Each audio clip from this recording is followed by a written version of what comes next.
ច្រើនរងាស់ជាទឹកជ្រលក់ពិតហើយចុងភៅម្នាក់នេះគឺជាជនជាតិបូលីវីនាងឈ្មោះតាលីសានាងយករសជាតិម្ហូបពីស្រុកមកធ្វើនៅតៃវ៉ាន់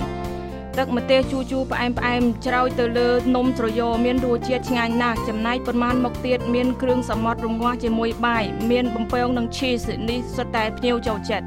ឆ្ងាញ់ណាស់ញ៉ាំ10ឆ្នាំហើយរសជាតិអត់ប្លែកសោះហាងនៅកោជុងមានឈ្មោះល្បីតាំងពីដើមមកម្ល៉េះហើយថៅកែស្រីគឺតៃលីសានាងបើកហាងនេះជាមួយប្តីនាងជា10ឆ្នាំហើយ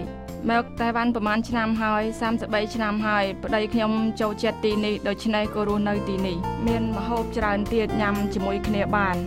គាត់ម្ហូបភ្ញៀវដោយប្រើភាសាចិនគាត់មកតៃវ៉ាន់33ឆ្នាំគាត់ក៏ទម្លាប់បានជីវភាពនៅតៃវ៉ាន់ប៉ុន្តែពេលមកដំបូងក៏ធ្លាប់លំបាកមួយរយៈដែរមិនចេះភាសាវប្បធម៌ក៏ខុសគ្នាចាពេលដំបូងលំបាកណាស់ពួកយើងមិនចេះបញ្ចេញមតិពួកគាត់និយាយខ្ញុំស្ដាប់មិនយល់ជួនកាលយល់ច្រឡំនាងអាយុ24ឆ្នាំស្រឡាញ់គ្នាជាមួយប្តីគាត់ដែលមានអាយុបងគាត់10ឆ្នាំពេលនោះធ្វើការនៅអាហ្វ្រិកខាងត្បូងកន្លះឆ្នាំក្រោយអ្នកទាំងពីរក៏រៀបការក្រោយមកក៏ត្រឡប់មកតៃវ៉ាន់បន្ទាប់មកបានកូនស្រី2នាងមិនដូរជនបរទេសទេចិត្តនាងទូលំទូលាយ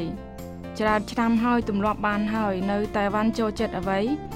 ងាយស្រួលណាស់ចាតៃវ៉ាន់ជាអ្នកចិត្តល្អស្នេហាគ្នា30ឆ្នាំជាងប្តីគាត់ជាអ្នកគំនូរម្នាក់គាត់មិនត្រឹមតែកែលម្អគំនូរក្នុងហាងនោះទេថែមទាំងឆ្លាក់ក្បាច់លីសាដាក់តាំងក្នុងហាងទៀតផងត្រូវអរគុណនាងគឺជាលទ្ធផលល្អចំពោះជីវិតខ្ញុំមានក្រុមគ្រួសារមានភ្ញៀវជាមិត្តមានហាងជាសុបិនតៃវ៉ាន់គឺជាផ្ទះទី2របស់តៃលីសា